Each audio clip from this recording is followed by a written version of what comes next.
I know. We're all wondering why LC has come out of his cushy lifestyle from behind the plush mansion walls to get down and dirty with the Dixie Mafia, mob style, right? And I'm going to tell you my prediction on why this is happening right here in this video. Vegas's release from prison comes with a heavy price, according to the latter part of the episode description from the synopsis of episode number 1 of The Family Business Season 5. And it reads, torn by the aftermath of Uncle Larry's rampage and the revelation that Donna is Junior's mother, the Duncans try to put the pieces of their fractured family back together. Vegas's release from prison comes with a heavy price. And of course, we're going to be talking about, again, the latter part of this description. LC's got beef with the Dixie Mafia, and this group of locals, they ain't who you want to have problems with, okay? There is a reason that LC has to handle these country hicks one by one. Now, we all know that LC has this special bond with all of his children, right? There's this unspoken loyalty bond that they never really directly tell us about, but we can see it and we can certainly understand it. What would be LC's motive for asking or demanding Vegas to take the fall for him? And I'm sure that there was some type of internal conflict that Vegas was facing and even agreeing to do this. And I commend him for doing it. I mean, I couldn't have done it. This was such a selfless act, right? A huge turn on, by the way. I don't really think that LC had much of a choice, though, except to send Vegas in on his behalf. Let's think about it. Orlando was second in command. He's like the brain behind the operation, the empire's CEO, if you will. So it wouldn't make sense to send the nucleus of an operation behind prison walls for however many years that Vegas was in there. Certainly couldn't send Junior. You know, he's the muscle in the family, and he's needed on the streets to smash skulls and kick in doors when needed. And Rio couldn't handle prison for obvious reasons, so Vegas had to go. Vegas was kind of built for such an assignment. Well, I don't know, I wouldn't say that, but let's just say that he was better suited and the better brother for the job, okay? Now, there are consequences to be had when you're caught lying to the law, but LC Duncan and his children, they're a special kind of somebodies. And LC had to be sure that Vegas was protected while he was in there. And in exchange for this protection, the Dixie Mafia needed to make Vegas part of the money laundering and the drug movements throughout the prisons.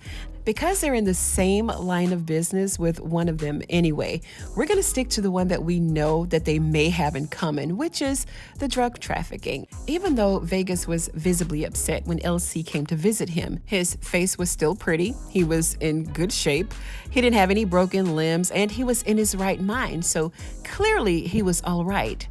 Protected, right? It's my speculation that the Dixie mob was using Vegas to move dope and money somehow. And I don't know how they were making this happen, maybe putting money on the books and then LC would come and then move it somehow, or Vegas may have been working on the docks, docks where the security was in on it, the guards, the officials, everybody who was in on the trafficking was in on the trafficking, right? If you know, you know. I just feel like Vegas was a part of their operation on the inside of the prison system. And when they bailed him out to help find LC, that put a monkey wrench in the Dixie Mafia's plans and a halt on their operations.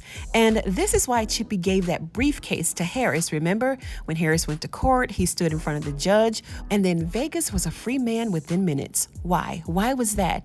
Because we have to understand that the Dixie Mafia was huge and powerful, and they had a lot of officials on payroll, including law enforcement and judges, allegedly. So when Harris had that briefcase full of evidence and receipts implicating the police officers, lawyers, prosecutors, and judges, I'm sure the judge could not deny the request to not only release Vegas, but to also give him a full pardon for whatever it was he was in there for. And since Vegas is now out of jail, the Dixie Mafia has to find a replacement for him or stop operations in the prisons altogether. So they're after his head, and this is why LC is knocking them off one by one.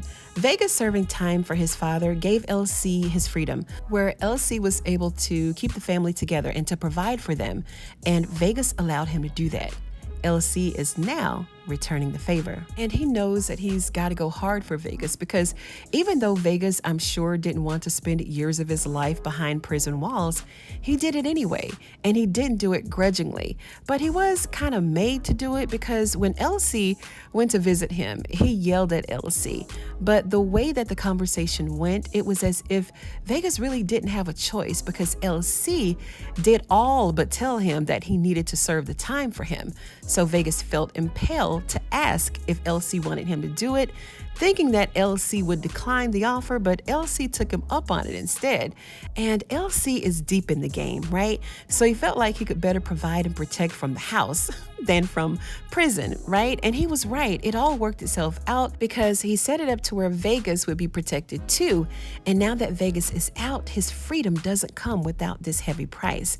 And this is where we are, guys. I know that Elsie may feel a sense of guilt and remorse, so he has to take care of it all and protect Vegas. And this is why Elsie has to knock them off one by one, because with these country bumpkins, he can't leave any witnesses on either side. So I'm sure the Dixie Mafia is making all kinds of threats to the Duncan family, and this is why he was standing out there with Elsie, asking him the amount of money his family is worth. He has to pretty much buy Vegas's spot back in society because he's no longer there to be a part of their criminal connections. And fortunately, Vegas seems to be adapting pretty well in society. When he got out, he went to the bar and to the Hellfire Club. So it's not like he skipped a beat. So he's adjusting to society pretty quickly. And this is my theory, my 2 cents on why LC is out here in these streets fighting like he in Mortal Kombat. Finish him. Do y'all remember that? I don't know. But I know it took a lot for LC to come out of his comfort zone and do something for Vegas this time around, right? So looks like this is the overarching plot for season 5. And I know that the cast won't let us down when it comes to the dramatic plot points that's going to keep us engaged, right? And on the edge of our seats from week to week. The show returns on July 4th, guys. It's just a few days away. And I know that you're just as excited as I am for their return. Otherwise, you wouldn't still be here listening to me run my mouth on this video. No. I'm truly thankful for each and every one of you. So thank you so much, guys, for tuning in to Ruthless TV. And if you're a fan of Carl Weber's The Family Business like I am, then go ahead and sub to the channel for more videos just like this one. And drop me a comment below, you guys, and let me know which storyline you're most anticipating. Is it Junior and Sonia? Is it Vegas? Is it Paris? And Rio also has a very interesting storyline coming up, according to him and the interview that he did. I think it was like a couple of weeks ago. Is it Ruby and Orlando? Is it the members of the table? It's so much to sink your teeth into. So it's a whole lot of storylines going on all at once. So I know you may not have a favorite, but just give me a comment down below. Let me know what's on your mind. And if you like this video, give it a thumbs up. You know I'd appreciate it. And I'm going to see you on the next one.